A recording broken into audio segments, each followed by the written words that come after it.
23-26 The silver lampstands were undoubtedly used in courtyards or rooms other than the Holy and the Most Holy, for the furnishings of these two rooms were of gold. As in the tabernacle, the lamps of the golden lampstands were lighted up evening by evening, constantly. 2ch 13. 11. When the temple was destroyed by the Babylonians in 607 BCE, the lampstands were among the gold and silver items taken from the house of Jehovah. J 52. 19. Jewish portrayals of the temple lampstand on a column pillar at the right. On a synagogue floor above have a base design very different from what is shown on the Arch of Titus. Lampstand 198 Temple rebuilt by Zerubbabel. The scriptures provide no information about lampstands in the temple rebuilt by Zerubbabel. However, Josephus says that Antiochus Epiphanes stripped the temple, carrying off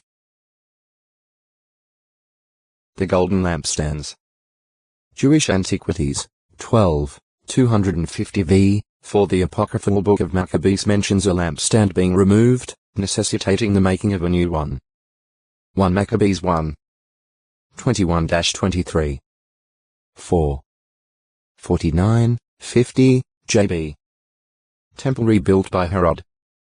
The magnificence of the temple rebuilt by Herod would give basis for assuming that this temple must also have contained lampstands equal in beauty and costliness to those in Solomon's temple. We have no mention of them in the scriptures, however.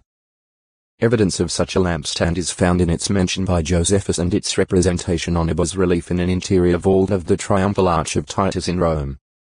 On this arch are depicted certain items taken from Jerusalem when it was destroyed by the Romans in 70 CE. Josephus claimed to have been an eyewitness of this triumphal procession of Emperor Vespasian and his son Titus. Josephus speaks of the procession carrying a lampstand, likewise made of gold, but constructed on a different pattern from those which we use in ordinary life. Affixed to a pedestal was a central shaft, from which there extended slender branches, arranged trident fashion, a wrought lamp being attached to the extremity of each branch. Of these there were 7. The Jewish War, 7, 148, 149 v. 5. No one can say for certain today whether the lampstand depicted on the Arch of Titus looks exactly the same as the original from the temple in Jerusalem.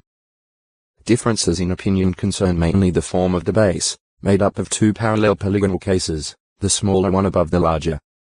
One viewpoint is that the Roman representation on the arch is accurate, but that Herod himself had changed its design from the traditional Jewish form of a triangular, or tripod, base in a westernizing campaign to please the Romans. Other scholars disagree that the representation is exact. Decorative panels on the base display eagles and sea monsters, which they cite as an apparent violation of the second commandment.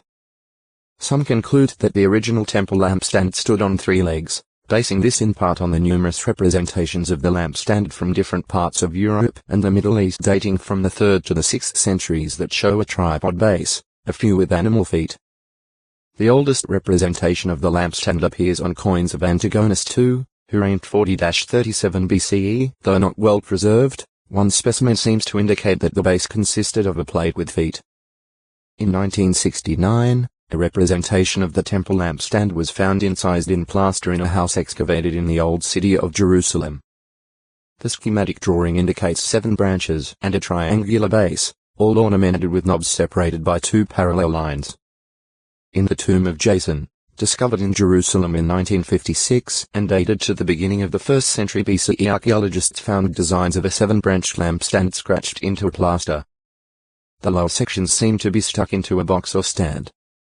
Thus, on the basis of these archaeological findings, some object to the appearance of the base of the lampstand on the Arch of Titus and suggest among other possibilities that the carvings are a Roman artist's conception influenced by Jewish designs familiar to him from other sources. Figurative use. The prophet Zechariah saw in vision an unusual golden lampstand.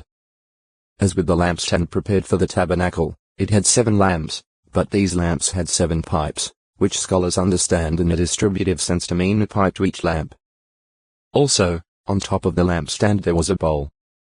Apparently a continuous supply of oil was provided for the lamps through the pipes leading to them. The oil evidently came textoi acute muritra longo. Landowner 199. 2 witnesses who were to prophesy in sackcloth were said to be symbolized by the 2 olive trees and the 2 lampstands. Re 11. 3, 4. Lance. See arms, armor. Landowner. From very early times, property rights of landowners or landholders have been a middle lim, literally, owners have been recognized. Abraham bargained with a from the Hittite for a burial place for his wife Sarah, finally buying a field for a stated sum, the transaction being legalized before the townspeople. GE 23. 1-20 During a famine in Egypt, Joseph bought land for Pharaoh from Egyptian landowners, in exchange for food. GE 47. 20-26 God's faithful servant Job, living in the land of Uz, possessed inheritable property, doubtless including land, that he gave to his sons and daughters. Job 1. 4. 42.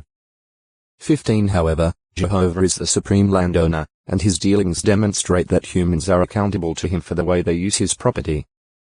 PS 24.